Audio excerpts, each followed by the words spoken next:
यदि तपाई wifi use गर्नुहुन्छ, तपाईसँग वाइफाई छ र वाइफाईको रेन्ज बढाउन चाहनुहुन्छ भने तपाई आफ्नो ल्यापटप वा कम्प्युटर सिस्टमलाई भर्चुअल राउटर बनाउन सक्नुहुन्छ।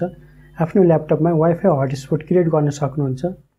हुनसक्छ कहिलेकाहीँ तपाईको घरमा आउनुहुने कुनै साथीभाइ वा आफन्तलाई तपाई आफ्नो वाइफाई पासवर्ड शेयर गर्न चाहनुहुन्न, तर वाइफाई शेयर गर्न चाहनुहुन्छ भने यस्तो अवस्थामा तपाई आफ्नो ल्यापटपमा वाइफाई हटस्पट क्रिएट गरेर वाइफाई पासवर्ड शेयर नगरिकन तपाई वाइफाई शेयर गर्न सक्नुहुन्छ।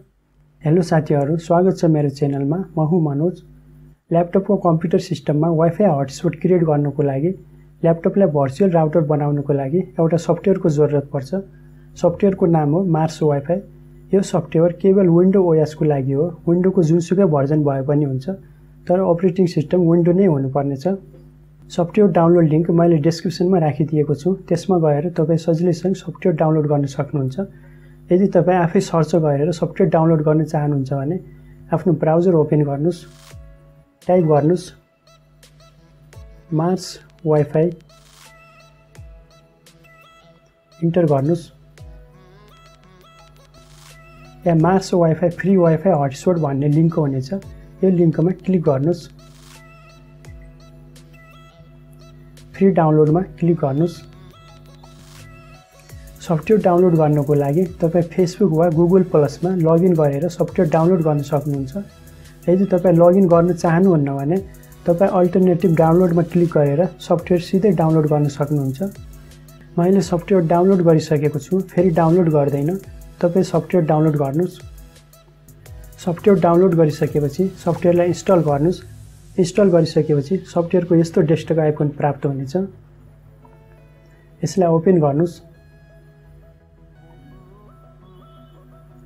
हटस्पट स्टार्ट भइरहेछ, तपाई देख्न सक्नुहुन्छ। वाइफाई हटस्पट स्टार्ट भइसक्यो, तपाई यहाँ देख्न सक्नुहुन्छ। सफ्टवेयरको यस्तो इन्टरफेस ओपन हुनेछ। यसमा वाइफाई नेम पासवर्ड भनेर छ, तपाई यहाँ देख्न सक्नुहुन्छ। मैले wifi name password, wifi name tech fibre राखेको छु। त्यसैगरी पासवर्ड मार्स टेक भनेर राखेको छु। तपाई पनि वाइफाई नेम पासवर्ड आफै कस्टमाइज गर्न सक्नुहुन्छ। त्यसैगरी यहाँ कनेक्टेड ब्ल्याकलिस्ट भनेर छ। तपाई यो कनेक्टेडमा तपाईको वाइफाई हटस्पटमा कनेक्ट भएको डिभाइसहरु देख्न सक्नुहुनेछ। त्यसैगरी ब्ल्याकलिस्टमा गएर तपाई कुन डिभाइसले ब्ल्याकलिस्टमा राख्नु भएको छ त्यो डिभाइसलाई ब्ल्याकलिस्टमा देख्न सक्नुहुनेछ। अहिले मेरो वाइफाई हटस्पटमा कुनै पनि डिभाइस कनेक्ट भएको छैन। म अब आफ्नो वाइफाई हटस्पटमा आफ्नो मोबाइललाई कनेक्ट गरेर देखाउँछु। मेरो वाइफाई हटस्पटको नेम टेक फाइबर भनेर छ। तपाई यहाँ कनेक्टेडमा देख्न सक्नुहुन्छ। एउटा डिभाइस भर्खर कनेक्ट भयो, एउटा मोबाइल कनेक्ट भयो, जुन मेरो मोबाइल हो। डिभाइसलाई सिलेक्ट गरेर राइट क्लिक गर्नुस्। यहाँ चेन्ज नेममा गएर तपाई डिभाइसको नेम कस्टमाइज गर्न सक्नुहुन्छ। आफै राख्न सक्नुहुन्छ डिभाइसको नेम। त्यसैगरी स्पिड लिमिटमा गएर तपाई डाउनलोड स्पिड, अपलोड स्पिड कति दिन चाहनुहुन्छ तपाई थपघट गर्न सक्नुहुन्छ।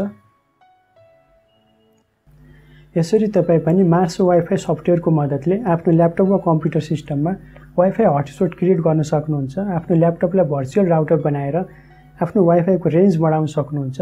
वाइफाईको पासवर्ड शेयर नगरिकन तपाई कसैलाई आफ्नो वाइफाई शेयर गर्न सक्नुहुन्छ।